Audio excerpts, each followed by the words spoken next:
Okay, so I don't mean to be a jerk, but your ignorance is stunning on what is going on in You're a biological systems. creationist. I'm going to take that with a grain of salt.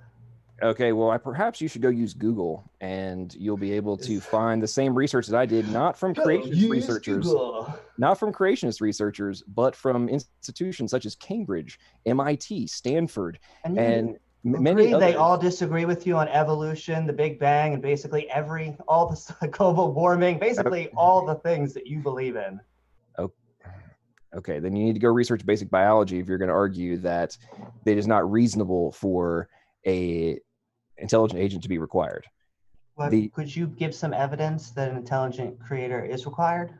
Okay, apparently you haven't been listening to the thing I'm saying. Okay. You haven't presented any good evidence for one. I haven't been. You're trying to make me have to we prove there's a God, and I am suggesting. I'm literally bringing things forth that you don't even understand, and I've never even researched. Okay, so do you even understand how the syntax, semantics, and pragmatics works in DNA? Yes or no? I'm not exactly sure what you mean by those terms, because those are not terms used in biology as much. Those are kind of abstractions. Okay, so there's no. Plenty of. So I guess you actually haven't read as many papers as you think you have. So and the reason I'm asking. So the reason I'm asking you if you actually have any knowledge of biology, in spite of what you keep claiming, I don't know. Do you even have any? Do you actually know how? Is there an argument coming? Yeah, there is. And we're setting a stage. Do you know how a gene is? I'm not going to answer any more "do you know" questions because it's a waste of time. Show me the argument. Like, I know more than you about literally everything. So just tell me the argument. Okay, so I think we need to turn this back to a basic biology lesson in the context of. Well, you still haven't given an argument yet. Okay, Tom. So you can just sit here in denial, and I don't have to. I don't have to go along with your position of going with a majority. I'm putting forth whether or not there is reasonable conclusions for intelligent design. So yes, I'm waiting. In spite of your stunningly ignorant denial. Saying I'm ignorant isn't an argument. What is the argument? If you'll stop interrupting me, I'll actually finish the sentence. I've been waiting for like 15 minutes and you haven't said anything yet. Like, where is the argument? Tom, is it your opinion that what is my opinion an argument now? Like, what is the argument? Say like premise one. We're having a discussion, okay? Well, so yeah, I'm trying to listen, Tom. I don't have to follow your structure. Well, okay? Yeah, I'm trying to understand the context. I'm not your little boy over here. That you yes, that's great. You need to actually phrase the sentences in a way that they make sense to the person you're having a conversation with. And right now, I can ask you like, "What is your favorite color?" But that's not relevant to the conversation. So you need to explain your argument. Make an argument that is relevant to the conversation so I can understand it. Okay, we're gonna have to go to a response and rebuttals. Otherwise, I'm done with this conversation because I'm somebody who doesn't even know what my end point is, and obviously doesn't have enough knowledge of biology to actually even have a reasonable conversation about this. That actually speaks to how complicated it is and why the probability of non-controlled chemical functions and executions and processes being the result of. I mean, that's a joke, man. To actually think that. You can think that all you want, and you talk about living in imaginary land. That is living in the imaginary land of. Yes, it's a hypothesis. That's how hypotheses work. The difference is that a hypothesis of an imaginary being doing it, which we have no basis of, versus a hypothesis of a probabilistic natural process, which means at least it has some probability of doing it. The some probability is better because it actually has some demonstrable capabilities in the real world, whereas the imaginary being has none. Like saying that it was designed by a designer is no different than saying it was designed by a magical pixie unicorn.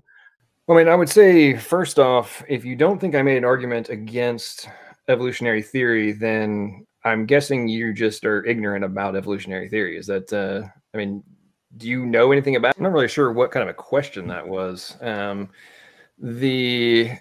guess the complete and utter fascinating ignorance of the talking point just spewed by my opponent. Well, I literally explained one of them to you, which obviously went over your head. Did you listen to a word that I said, or did it just fly over your head? So were you paying attention at all during my opening? I mean, yes, I've been paying attention to you. Okay, so are you suggesting that you should fly over to the Royal Society and tell them that's not a literal code? Okay, so I'm just going to be very direct and say that Godless, I don't know how you put engineer at the second part of your name, because if you, number one, your level of ignorance on this topic is so mind-bending. I do not know how you actually think you're making a remotely coherent separation of these things. Okay, so obviously you have never researched abiogenesis because as of right now, the greatest number of base paired nucleotides they've managed to get to hook together without enzymes is 21. Okay, let me dumb it down for you then. Are you suggesting that something that is not feasible in a lab is more likely to occur in a uncontrolled, violent environment? So I'm not really sure how you can claim that what we're discussing does not have direct relevance to evolution. We're actually going directly to the core of evolution, not being distracted by the fluffy crap that people such as yourself love to focus on without actually addressing the root cause. I mean, are you comprehending what I'm saying here? Okay, so obviously you got a live chat from somebody that you were reading that was trying to BS your way through this one. The epigenetics, it is your claim that epigenetics are just fully understood and a component of evolutionary theory and is not causing any kind of negative damage to the dogma. Dude, you obviously don't actually research any of this stuff. It's fascinating to me that you have this many people that follow you and your level of knowledge is so low, and you're sitting there spewing these talking points that are so debunked. It's mind-bending.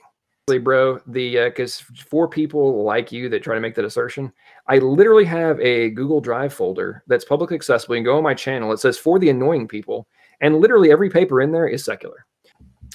Well, my opponent obviously didn't listen to a word that I said the entire night. He has nothing but standard talking points that he is on complete repeat for. And things such as he's talking about, oh, we've seen new genes and new functions come to existence. Yeah, what he's talking about is the modification of an existing complete gene. I apologize that multiple structure components to a compound sentence are going over your head. Maybe you should take off your beanie. No. Because DNA can do this on its own. No, which we've demonstrated with the algae. Dude, you're using the we've already established that the genomes or the algae weren't creating new function. They were turning on and off pre-existing function. We've established that it does have new function. You just said it was new function. Dude, you said extracellular matrix. Oh my God. Okay. You said yes to me. It's a beneficial mutation. This is you wanted to talk about ladies and gentlemen. This is hilarious, didn't you? Ladies and gentlemen, this is hilarious. These guys are doing such a hilarious dance and dodge. Okay, we only have a couple minutes left. So James, did you say we're going to Q&A? Is that where we're at? This is hilarious. Notice that we haven't been laughing at our opponents. opponents From Atheist Junior in a while. I just wanted to say, notice that me and Taylor haven't been laughing in a mocking way at our opponents the whole debate. I just wanted to point that out.